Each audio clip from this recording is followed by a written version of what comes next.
لا إله إلا هو الملك الذي لا ينازع في ملكه ولا يزاد في حكمه يعذب من يشاء بما يشاء كيف يشاء ويرحم من يشاء بما يشاء كيف يشاء تعذبه المسيئين عدل وعفو تفضل ونشهد أن محمدا سيد المرسلين وخير المبشرين والمنذرين صلى الله عليه وآله الخلفاء المهديين من ركب سفينته نجا واهتدى ومن تخلف نعاذ الله ورقى وروى اوصيكم عباد الله بالاعتصام بالتقوى فانه عبد متين وقدوة مسقى وكم مبادرتكم الموت قبل حلول واعداد العمل الصالح قبل نزوله فانه وارد واقع نازل فان تفروا منه وكنتم في بروج مشيدة الله الله الله عباد الله فإن كل حي في الدنيا إلى فناء وكل مدة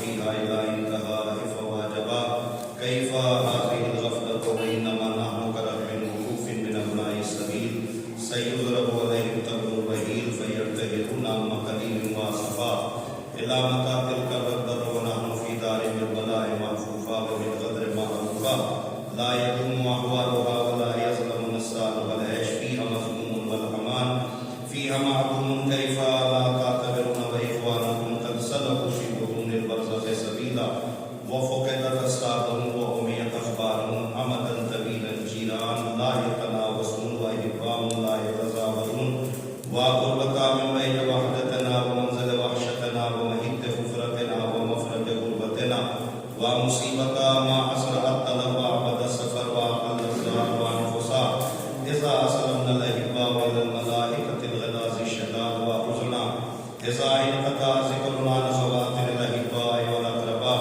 وأكلت الديدان محاسننا وتسرمت الأعضاء فليبكي الباكون قبل أن لا ينفع البكاء وليستغفرن عن الخطيئات التي تحول بين الأمهات والآباء إن أحسن الحديث وأبلغ الموعظة كتاب الله أعوذ بالله من الشيطان اللعين الرجيم بسم الله الرحمن الرحيم قال الإمام رضا عليه الصلاة والسلام أول ما يحاسب العبد عليه الصلاة فإن صحات له الصلاة صبها ما سواها وإن ردت ما سواها صلوات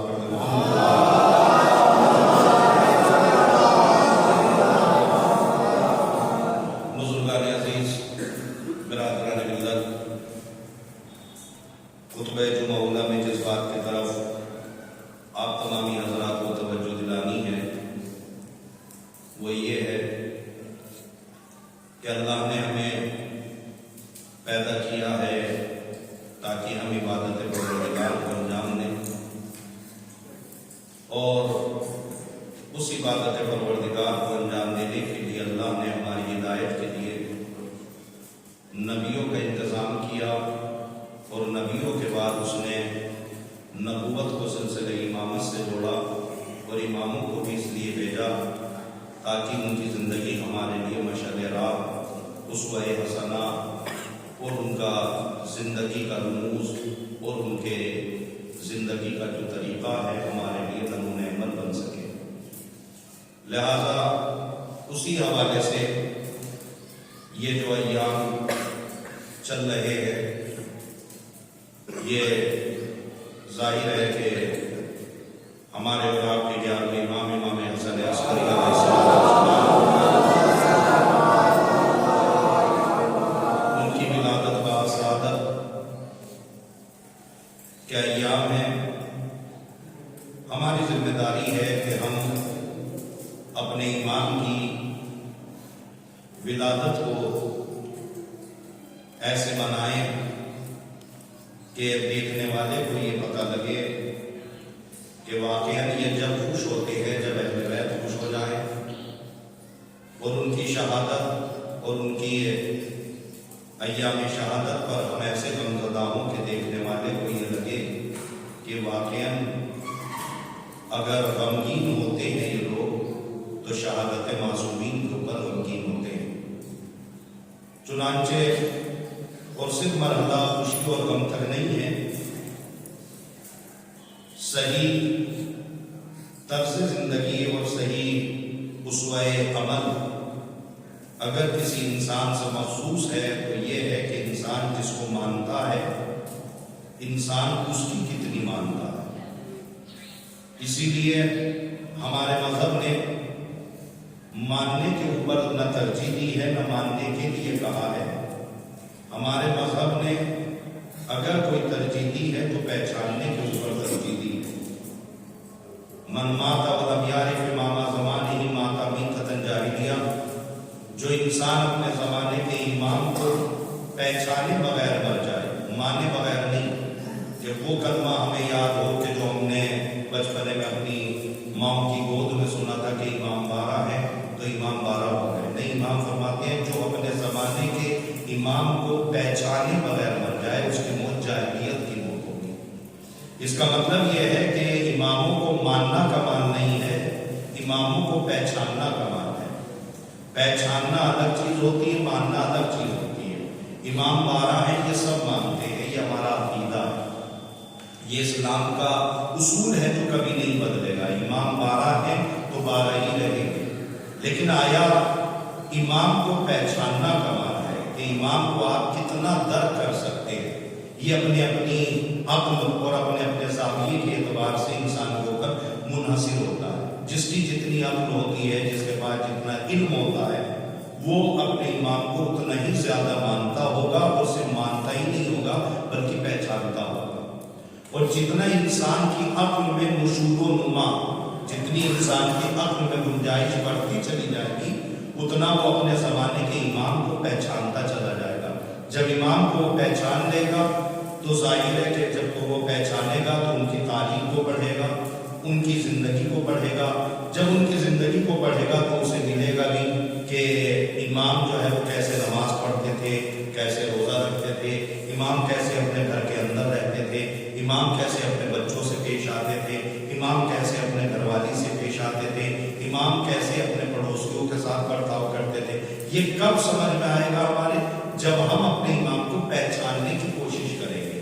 ماننا تو یہ ہے کہ آپ نے مان لیا بات ختم، اب وہ کیسا ہے کیا ہے یہ مطلب نہیں ہے، لیکن جب آپ پہچانیں گے تو اس کی حقیقت کی عکاسی ہو جائے گی، اور آپ کو اندازہ ہوگا کہ واقعاً آپ نے کسی ایسے ویسے کو نہیں مانا، بلکہ جس کو آپ مانتے ہیں وہ واقعاً اس لائق ہے کہ اسے مانا جائے۔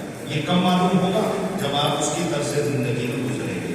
اب ایک بات اور دوسری بات یہ ہے کہ جب انسان اپنے امام سے، ظاہر ہے کہ میں اس طرف آنا چاہوں گا، جتنا انسان اپنی عقل کے مطابق اپنے امام سے قریب ہوتا چلا جائے گا، اتنا ہی انسان کے دل و دماغ میں، انسان کے جسم میں، انسان کے خمیر میں یقین کی اتنی منزل بڑھتی چلی جائے گی۔ جتنا انسان اپنے امام کو پہچانتا چلا جائے گا، اتنا اس کے اندر یقین کامل جو ہے وہ پا لیا جاتا ہے۔ اور یہ یقین ہمارے اسلام کی ایک ایسی بنیاد ہے کہ اگر کسی کلمہ گو کا یقین کامل نہیں ہے تو اس کا کلمہ بھی اس کو فائدہ نہیں دے گا۔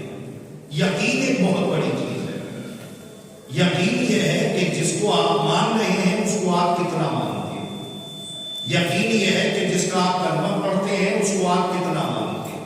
اس کو یقین کہتے ہیں۔ اور یقین میں جتنا اضافہ ہوتا چلا جائے گا اتنا انسان اپنے امام کو، اپنے زمانے کے ہادی کو پہچانے گا بھی، اور ادھر سے امام کی ہدایتیں اور نبیوں کی ہدایتیں انسان کو جو ہے وہ ملتی چلی جائے گی۔ اگر ہم اور آپ دیکھنا چاہتے ہیں کہ ہم کتنا اپنے امام کو پہچانتے ہیں اور کتنا ہمارے اندر یقین ہے، یہ آپ کو معلوم ہو جائے گا کس وقت؟ جس وقت ہم زرین معصوم پہ جاتے ہیں۔ ابھی نماز کے بعد آپ زیارت کے لیے جائیں گے، امام حسین کی زمین پہ جاتے ہیں، مولا عباس کی زمین پہ جاتے ہیں، مولا عباس کے علم کو بوسہ دیتے ہیں، بقیہ اور جو بھی شاعر حسینی ان پہ جانا چاہیے، ان کو بوسہ دینا چاہیے۔ لیکن جب آپ ان کو بوسہ دیتے ہیں اور آپ ان سے مانگتے ہیں تو آپ کا دل کیا کہتا ہے؟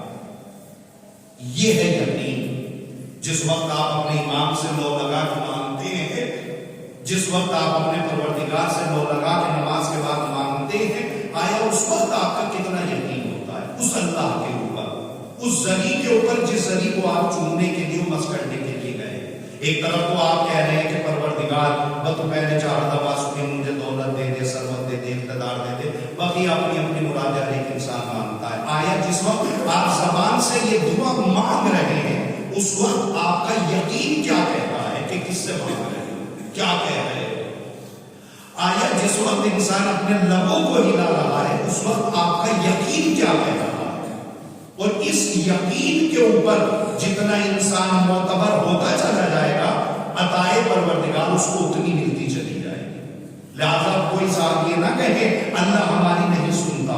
اب کوئی صاحب یہ نہ کہے کہ ہم تو جمعے کی نماز بھی پڑھنے لگے, نماز پنجگانہ بھی پڑھنے لگے اور ذریعے معصومین بھی جانے لگے, اللہ ہماری سنتا ہی نہیں.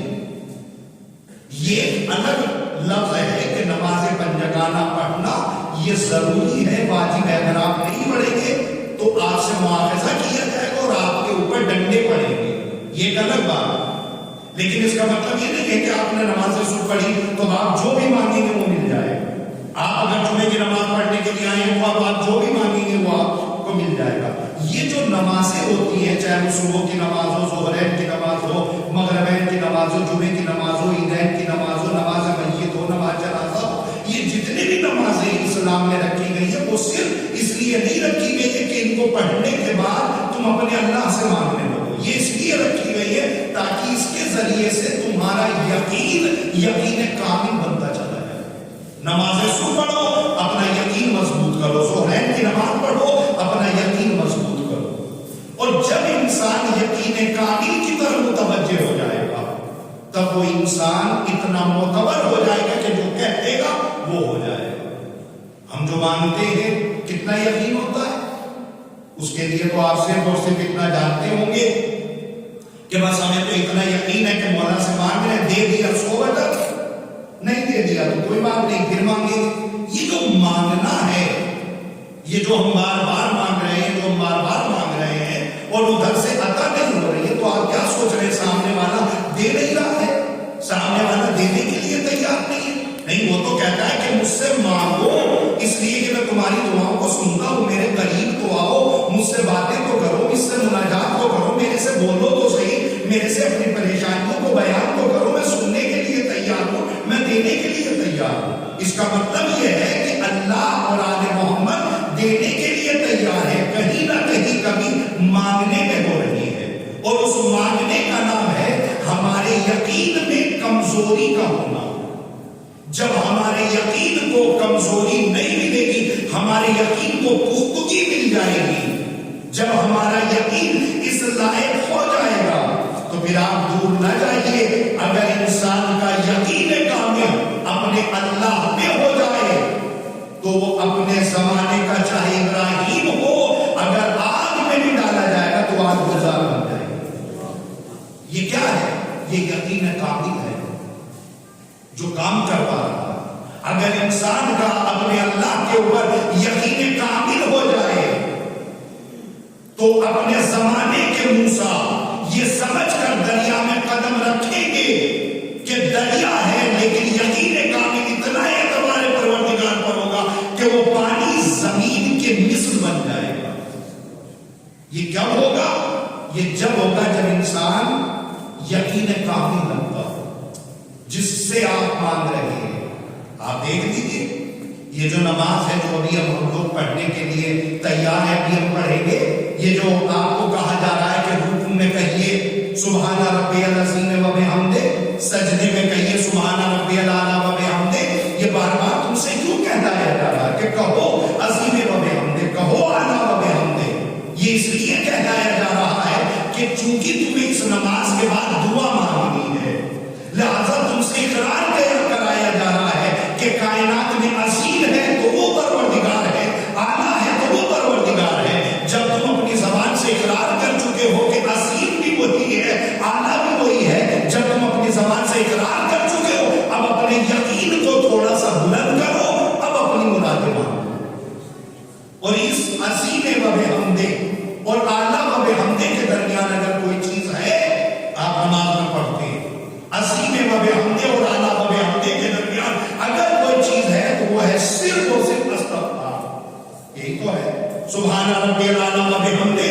جب پہلے سجدے سے اٹھتے ہیں پھر دوبارہ جاتے ہیں, کیا کہتے ہیں؟ استغفر اللہ ربی و اتوب الیہ. یا تو استغفار اسلام کمزور ہے، عظیم و بحمدہ کو سمجھ نہیں پا رہے ہو، اعلیٰ و بحمدہ کو سمجھ نہیں پا رہے ہو، اسلام نے تمہیں سکھا بھی دیا کہ اگر عظیم و بحمدہ نہیں کہہ سکتے، عظیم و بحمدہ میں تمہارا یقین مضبوط نہیں ہوتا، استغفار کرو، استغفر اللہ ربی واتوب الیہ۔ جب دوسرا سجدہ کروایا استغفار کے بعد کہ تمہیں تھوڑی سی شاید طاقت مل گئی ہو استغفار کر کے، تمہارے گناہ معاف کر، دوبارہ کہو سبحان ربی الاعلی و بحمدہ۔ ہم نے پھر کہا سبحان ربی الاعلی و بحمدہ، اب بھی تمہارا یقین نہیں ہوا، پھر دوبارہ کھڑے ہو جاؤ اور یہ کہتے ہوئے کھڑے ہو بحول اللہ و قوتہ یقوم ویقود۔ اب بھی پہچان لو ہول بھی اسی کی طرف سے ہے، قوت بھی اسی کی طرف سے ہے۔ یہ اسلام کیا تہذیب سکھا رہا ہے؟ اسلام یہ تہذیب سکھا رہا ہے کہ نمازیں ہم نے اس لیے نہیں رکھی ہیں کہ ہمیں ضرورت تھی تمہاری نماز کی، یہ ہم نے اپنی انانیت اور اپنی میں کے لیے نہیں رکھی ہے کہ میں اللہ نہ رہتا اگر یہ مسجدیں نہ ہوتی، میں نہ ہوتا اگر تم مسجدوں میں نہ آتے۔ اللہ نے اپنی انانیت کو برقرار رکھنے کے لیے یہ نمازیں نہیں رکھی ہیں۔ اللہ نے یہ نمازیں اس لیے رکھی ہیں تاکہ انسان ان نمازوں میں آئے اور اپنے یقین کو مضبوط کرے۔ اور جو انسان نماز نہیں پڑھتا، جو انسان نماز کے قریب نہیں آتا، آپ نے دنیا میں بارہا ایسے لوگوں سے آپ کی ملاقات ہوئی ہوگی کہ جو انسان نماز نہیں پڑھتا اس کا یقین بھی اللہ کے اوپر نہیں ہوتا، اس لیے کہ یقین کب ہوگا؟ جب انسان نماز پڑھے گا۔ لیجئے اسی امام نے جن کی ولادت کا ایام چل رہا ہے، وہ امام فرماتے ہیں اول ما یحاسب العبد علیہ السلام۔ امام حسن عسکری فرماتے ہیں کہ سب سے پہلے امام فرماتے ہیں سب سے پہلے جس چیز کے بارے میں انسان سے سوال ہوگا فَإِنَّا صِحَتِ لَهُ الصَّلَاةُ، سب سے پہلے اس انسان سے اگر سوال ہوگا تو وہ سوال ہوگا نماز کے لیے۔ امام فرماتے ہیں ما سواہا وَإِن رُدَّتْ رُدَّ ما سواہا، اگر نماز قبول ہوگی تو باقی اعمال بھی قبول ہوں گے، اور اگر نماز کو ٹھکرا دیا گیا تو باقی اعمال کو بھی ٹھکرا دیا جائے۔ اب آپ اس ذائچے کو پہچانیں اور خطبہ اللہ کو میں تمام کر دوں۔ اس کا مطلب یہ ہے کہ اللہ نے انسانوں کو پیدا کیا عبادت کے لیے، عبادت کا سب سے اہم ترین رکن ہے نماز۔ اب آپ نماز پڑھنے کے لیے آ گئے، یہ نمازوں میں تمہیں وہی چیزیں سمجھائی جا رہی ہیں، بار بار تم سے عظیم و بحمدہ کہلایا جا رہا ہے تاکہ تمہیں یقین کامل ہو جائے اس ذات پروردگار پر۔ پھر اس کے بعد کہا جا رہا ہے کہ جتنا تم اپنے یقین کو مضبوط کرتے چلے جاؤ گے، جتنا تمہارا اعتبار اور اعتماد اللہ اور آل محمد پہ ہوتا چلا جائے گا تو تمہاری نماز بھی قبول ہوتی چلی جائے گی۔ اور یہ یاد رکھنا اگر نماز قبول ہو گئی تو سارے اعمال قبول ہو جائیں گے، اور اگر نماز ٹھکرا دی گئی تو سارے اعمال ٹھکرا دیے جائیں گے۔ اس کا مطلب یہ ہے کہ یہ انسان کو چہرہ نہیں دکھایا جا رہا ہے، انسان کو آئینہ دکھایا جا رہا ہے۔ کچھ لوگ دین اسلام میں ایسے پائے جاتے ہیں جو اکثر و بیشتر کہتے ہیں ارے نماز سے کیا مطلب ہے، پڑھ ہی لیں گے۔ نہیں، اسلام نے آئینہ دکھایا ہے، اگر نماز قبول ہے تو سب قبول ہے، اگر نماز قبول نہیں ہے تو کوئی بھی عمل قابل قبول نہیں ہے۔ لہٰذا مسجدوں میں آئیے، نمازیں پڑھیے، جتنا آپ اللہ سے قریب ہوتے چلے جائیں گے اتنا یقین کامل انسان کو میسر ہوتا چلا جائے گا اور اس کی دعائیں پوری ہوتی چلی جائیں گی۔ بسم اللہ الرحمن الرحیم والعصر ان الانسان لفی خسر الا الذین آمنوا وعملوا الصالحات وتواصوا بالحق وتواصوا بالصبر۔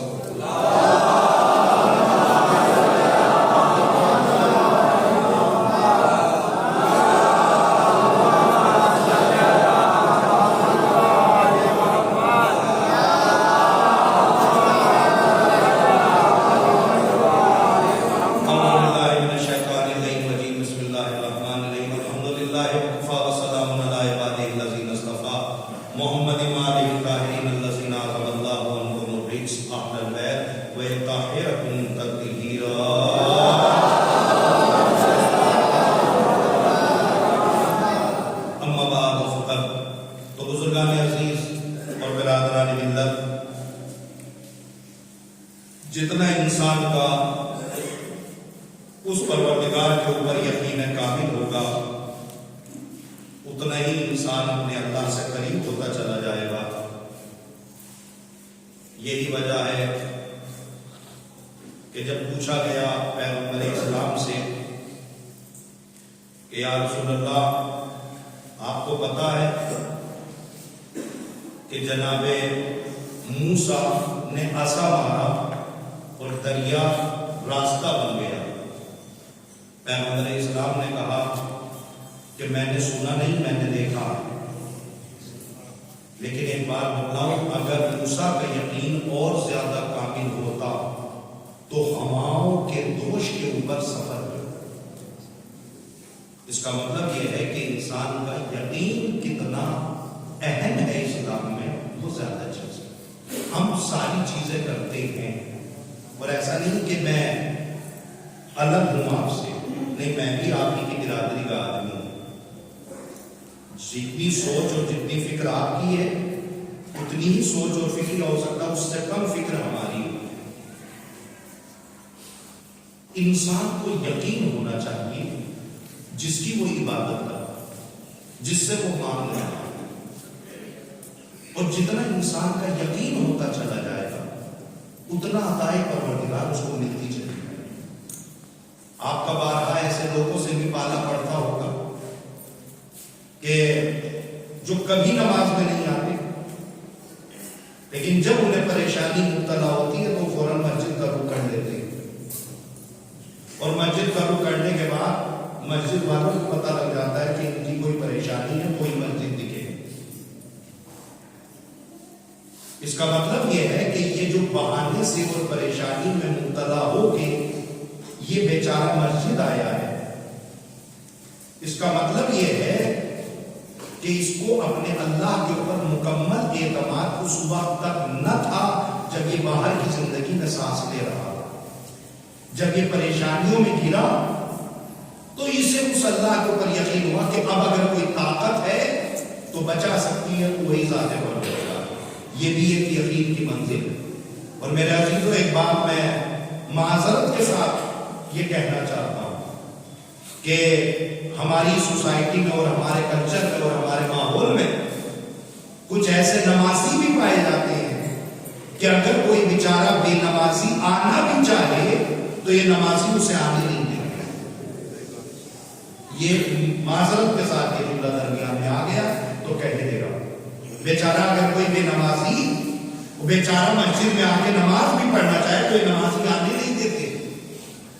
یہ آنے سے پہلے اتنی آنکھوں سے اور اشاروں سے غیبت کر دیتے ہیں کہ وہ بیچارہ سوچتا ہے کہ لگا میں نے کلمہ آج ہی پڑھا ہے۔ وہ اپنی نگاہوں میں اتنا شرمندہ ہو جاتا ہے کہ وہ ایک بار تو آگے آئندہ نہیں آئے گا۔ آپ مجھے بتلائیے کہ ایک آدمی نماز پڑھنے کے لیے آ رہا تھا اور آپ کے آنکھوں اور اشاروں کی غیبت کی وجہ سے وہ انسان پھر دوبارہ مسجد نہیں آیا، ذمہ دار کون ہے؟ ذمہ دار وہ ہے جس نے اس کی غیبت کی۔ بھئی ایک آدمی جو ہے وہ ٹھیک ہے، اس کو توفیق نہیں ملی، اس کو توفیق مل گئی، مسجد آنے لگا تو کوئی مسئلہ نہیں ہے۔ آپ کو توفیق مل گئی، آپ پہلے سے پڑھے، ایک کو توفیق آج ملی ہے، وہ آج آ گئے، اس کو یقین آج ہوا ذات پروردگار پہ، وہ آج آ رہا ہے۔ آپ کون ہوتے ہیں اللہ بننے والے؟ اور باقاعدہ ایسے ایسے جملے بھی کوٹ کیے جاتے ہیں، یہ 4 دن کے نمازی یہ ہمیں دکھلائیں گے اور یہ ہمیں سکھائیں گے شریعت۔ ایسا نہیں ہے۔ ہو سکتا ہے، دیکھیے یہ جملہ میں اعتبار تاریخ نہیں کہہ رہا ہوں، لیکن میں اعتبار عقیدت کہہ رہا ہوں، ہو سکتا ہے اس کی 2 رکعت نماز تمہاری زندگی بھر کی عبادت پہ بھاری پڑ جائے۔ کیوں؟ اس لیے کہ اس کے اندر یقین کامل ہے۔ یقین کتنا ہے، ہم کتنا اپنے اللہ کو مانتے ہیں، یہ ہمارا یقین بتائے گا۔ آپ کتنا اپنے اللہ کو مانتے ہیں، یہ آپ کا یقین بتائے گا۔ عبادتیں کرنا کمال نہیں ہے، یقین کے ساتھ عبادتیں کون کرتا ہے یہ مرحلہ ہے۔ چنانچہ مشہور و معروف واقعہ ہے، میں جلدی سے سن لیں، بات کو ختم کر دیں۔ یہ حکایت لکھی ہے مولانا روم نے، حکایت لکھی ہے۔ انہوں نے کہا کہ اصل میں ایک بیچارہ مویشی چرواہا بیچارہ مسجد آیا اور مسجد آنے کے بعد اس نے نماز پڑھی. مولوی صاحب نماز پڑھا رہے تھے. مولوی صاحب سے اس نے پوچھا کہ مولانا صاحب میں اصل میں جو ہے وہ پیشے سے چرواہا ہوں, بھیڑ بکریوں کو چراتا ہوں. مولانا صاحب میں نماز بھی پڑھتا ہوں. مولانا صاحب میرے بھیڑ اور بکریوں کو چرانے کے لیے مجھے دریا کے اس پار جانا پڑتا, اور جب میں بھیڑ اور بکریوں کو لے کے اس پار جاتا ہوں تو مجھے ظاہر ہے کہ کشتیوں پہ اپنے بھیڑ بکریوں کو سوار کر کے اس پار لگانا پڑتا. مولانا صاحب جب میں جاتا ہوں تب میں ایک آنا کشتی والے کو دیتا ہوں, جب واپس آتا ہوں ایک آنا پھر دیتا ہوں. مجھے وہ ایک آنا جانے کا اور ایک آنا واپس آنے کا, دو آنے بہت کھلتے ہیں. مولانا صاحب کوئی طریقہ ایسا بتلا دیجیے کہ میرے دو آنے بچ جائیں. دیکھیے گا یقین کی بات کر رہا ہوں میں, کوئی ایسا راستہ نکال دیجیے کہ جس میں میرے دو آنے بچ جائیں. مولانا صاحب تھے, میں نے کہا نا کہ ہر ایک انسان کا یقین الگ ہوتا ہے. مولانا صاحب نے جو ہے وہ خطابت کی زد میں اور امامت کی زد میں کہ یہ کون سا جو ہے وہ کرنے والا اور اتنا کہاں اس کے اندر اعتبار ہے, کبھی کبھی تو ہے چرواہا ہے, کپڑے بھی گندے ہیں, یہ کون سی عقیدت رکھتا ہوگا. مولانا صاحب نے جو ہے وہ چوٹنے کے ساتھ بھی بس ایک جملہ کہہ دیا, پریشان کیوں ہو رہے ہیں, بس بسم اللہ الرحمن الرحیم کہہ دیا کرو, دریا پہ اپنے بھیڑ بکریوں کو لے جائے گا. اس نے کہا مولانا صاحب بسم اللہ کہہ کے, جی ہاں بسم اللہ کہہ کے. توجہ چاہ رہا. اب اس نے بھیڑ بکریوں کو لیا, دریا کے قریب آیا, بسم اللہ الرحمن الرحیم کہا, راستہ بنا, وہ گیا, چرایا, پھر واپس بسم اللہ کہا اور اس کے دو آنے بچ گئے. اس کا یہ مشاہدہ ہو گیا. یہ بیچارہ مسجد بھی آ گیا دوسرے تیسرے دن. مولانا صاحب کو جو آپ نے وظیفہ بتلایا تھا اس کو کارآمد ہو گیا, میرے تو دو آنے بچ گئے. اب مولانا صاحب نے بھی کہا سنی کر دی. ایک دن اتفاق سے مولانا صاحب کو جانا تھا دریا کے اس پار. دیکھیے واقعہ سنانے کا مطلب یہ نہیں کہ آپ ہنسیں, واقعہ کا مطلب یہ ہے کہ یقین انسان کی اپنی اپنی منزل میں معتبر ہوتا ہے. مولانا صاحب کو بھی دریا کے اس پار جانا تھا. شام کا جو وقت ہوتا ہے بزرگ لوگ بیٹھے ہوئے ہیں, جب شام کا وقت ہوتا ہے سورج غروب ہو جاتا ہے تو یہ کشتی والے اپنی کشتیوں کو پلٹ دیتے ہیں دریا کے ساحل پہ. یہ اس بات کا اعلان ہوتا ہے کہ اب جو ہے یہ کشتی نہیں جائے گی. اب جو ہے وہ سورج طلوع ہونے کے بعد سورج جب نکلے گا تب یہ کشتی آ جائے گی. مولانا صاحب پہنچے تو ساری کشتیاں الٹی اور کشتی والے ناؤ والے سارے آئے. اب مولانا صاحب کے پسینہ چھوٹ گیا کہ اب کیسے جائیں دریا کو اس پار. ناؤ والے بھی چلے گئے, اب ناؤ والے جو ہے وہ صبح ہی آنے والے ہیں. اب یہ پریشان کہ کیسے جاؤں. اتنے میں دیکھا یہی چرواہا اپنی بھیڑ بکریوں کو لے کے آ رہا تھا. اس نے مولانا کو دیکھا اور مسکرایا. مسکرا کے کہنا مولانا صاحب خیریت. کہاں سے خیریت تو ہے, لیکن یہ ناؤ والے کہاں چلے گئے. کائے تو چلے گئے, سورج غروب ہو گیا, جو ہے وہ یہ صبح آئیں گے. کہاں نے اس پار جانا. کہا مولانا صاحب کیسی باتیں کرتے ہو, خود ہی عمل بھی بتلاتے ہو اور خود عمل پہ عمل نہیں کرتے. کیا مطلب. کہا آپ نے مجھے عمل نہیں بتایا تھا جب میں آپ کی مسجد میں آیا تھا نماز پڑھنے کے لیے, تو آپ نے کہا تھا مجھے دو آنے بچنے چاہیے. آپ نے کہا بسم اللہ الرحمن الرحیم کہہ دے. کہا پھر کیا ہوا.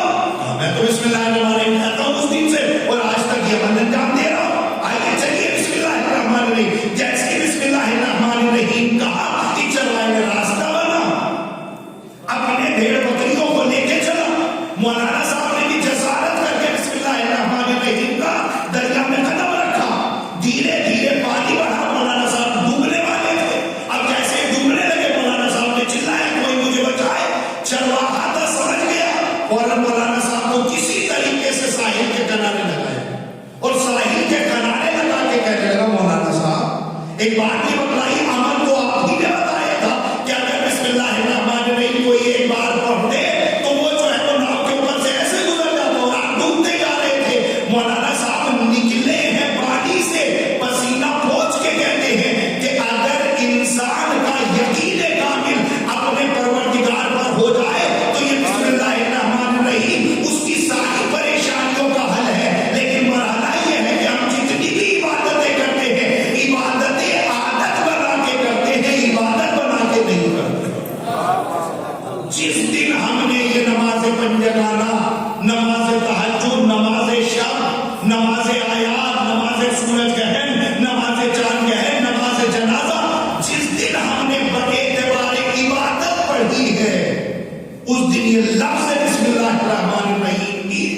ہماری شفاعت کرائے گا۔ اس کا مطلب یہ ہے کہ انسان کو اس اللہ کے اوپر اپنا یقین کامل بنانا چاہیے۔ آپ دیکھ لیجئے، اب جلدی سے ایک جملہ کہہ کے میں بات کو ختم کر دوں۔ آیت ہے ایک انسان امام حسن کے پاس آیا، ہاتھ ٹوٹا ہوا اور آ کے کہتا ہے کہ مولا میرا ہاتھ ٹوٹ گیا، کلائی سے الگ ہو گیا۔ امام حسن قریب آئے، اس کے ٹوٹی ہوئی کلائی کے اوپر رومال رکھا، کچھ پڑھا، رومال لگا، اس کا ہاتھ صحیح ہو گیا۔ اس نے کہا کہ میں تو کہاں کہاں گیا، مجھے کتنا جو ہے وہ علاج ہوتا ہے، اور بس جو ہے وہ رومال رکھا ہوا کچھ ہلکا سا پڑھا ہے۔ اس نے پوچھا مولا کیا پڑھا تھا؟ یہ ہے یقین۔ امام نے فرمایا میں نے بسم اللہ الرحمن الرحیم پڑھا تھا۔ فوراً اس نے کہا آیا ایک مرتبہ بسم اللہ الرحمن الرحیم پڑھنے سے ٹوٹا ہوا ہاتھ جڑ جاتا ہے۔ جیسے ہی اس کا یقین لفظ بسم اللہ سے ہٹا، فوراً وہ ہاتھ وہیں پہنچ گیا جہاں پہنچنا چاہیے۔ پھر دوبارہ ہاتھ ٹوٹ گئی، مولا پھر یہ وہاں سے دوڑ کے امام حسین کے پاس آئے، مولا میرا ہاتھ جوڑ دیجیے۔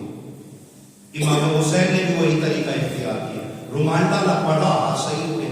جب یہ جانے لگا تو امام حسین نے کہا وہ سوال تو مجھ سے نہ کرے گا جو سوال میرے بھائی سے کیا ہے، وہ سوال مجھ سے بھی تو کر۔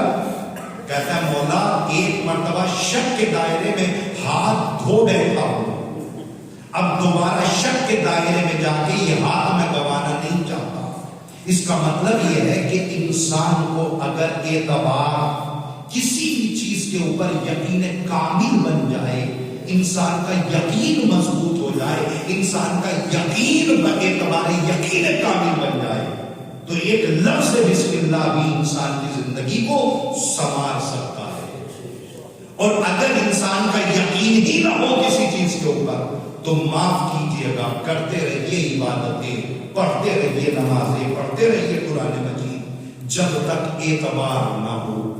لہٰذا میری قوم کے نوجوانوں، میں اتنا کہنا چاہتا ہوں آخر کلام میں کہ جتنی بھی عبادتیں انجام دیتے ہو، ساری عبادتیں یقین کے ساتھ انجام دیا کر۔ جتنا انسان کا یقین بڑھتا چلا جائے گا، اس کی عبادتوں میں اتنی تقویت ہوتی چلی جائے گی۔ یہ یقین بہت بڑی بات ہے اور اسلام کا اہم رکن ہے، اور جس آدمی کے اندر یہ یقین کامل مکمل ہو جاتا ہے، پھر وہ دعائیں مانگ کے ابھی واپس نہیں جا پاتا، فوراً جو ہے وہ عطائے پروردگار اس کو مل جاتی ہے۔ لہذا اگر ہمارا پروردگار اور ہمارے معصومین اگر ہمیں مانگنے پہ بھی نہیں دے رہے ہیں تو دینے والے کے اندر کمی نہ نکالو، مانگنے والا اپنے اندر یقین دیکھے کہ آیا اس کے اندر کتنا یقین پایا جاتا ہے۔ بسم اللہ الرحمن الرحیم، ان اللہ وملائکتہ یصلون علی النبی یا ایھا الذین آمنوا صلوا علیہ وسلموا تسلیما۔